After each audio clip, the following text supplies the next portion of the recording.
Hi, I'm Evan Pantazi. I realize that Kyusho intimidates most people. There's a lot to learn. I understand that.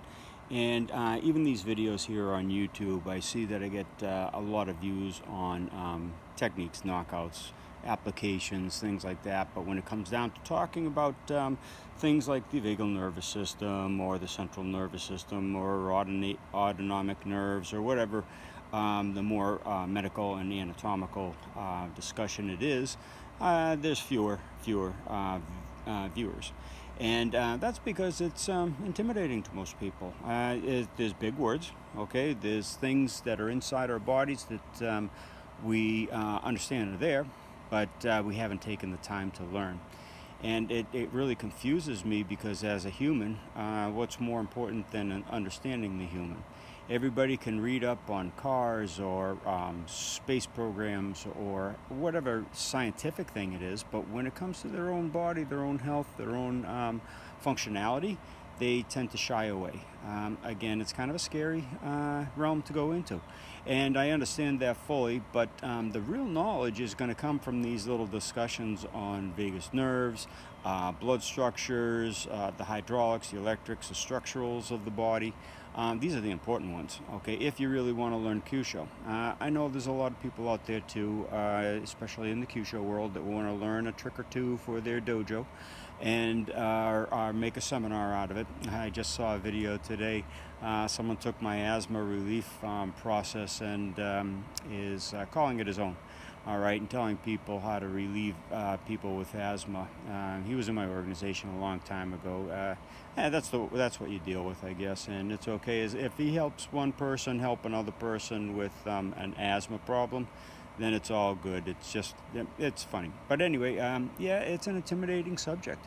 But, the more you break it down, the easier it gets, okay? And do you have to understand the full mechanism? Not until you get to a much higher level of skill. You don't need to start out learning what the autonomic, the sympathetic, the parasympathetic, or the somatic nervous system does to a person. If you really want to get to a higher level of skill where you can break down your own materials, your own katas per se, your own martial applications, how to learn how to move better for yourself, not just against an opponent, but yourself, okay, then this information is invaluable.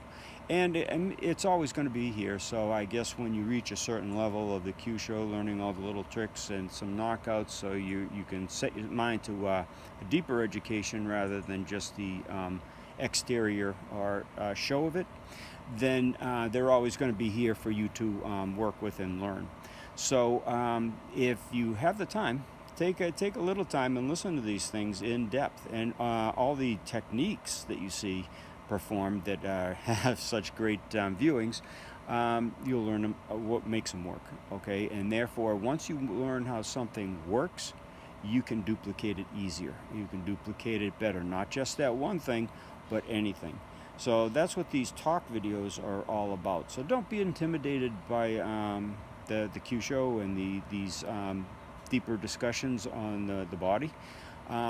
Just really understand them and put them in the back of your mind. You know where to find them again because they're staying on YouTube. And you can always come back for a reference.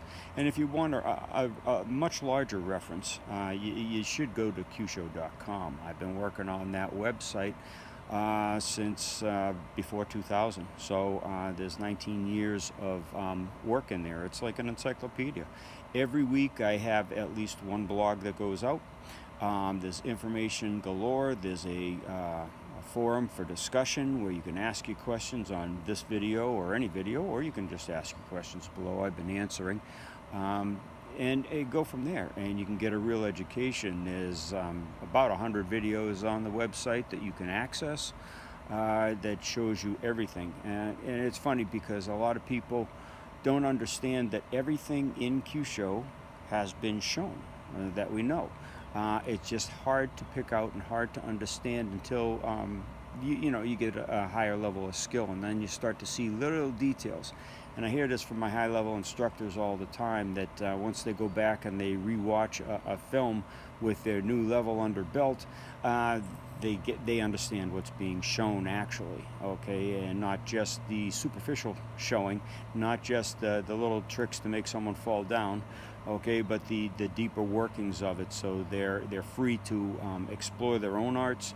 They're free to integrate the Kyusho, and really develop a powerful system, not only for themselves, but for the people that are studying with them. And that's what it's all about. It's not really about ourselves, or it shouldn't be. And it's about the people that we're trying to help understand the art. So don't be intimidated by Kyusho. Get out there and try it. Be back soon.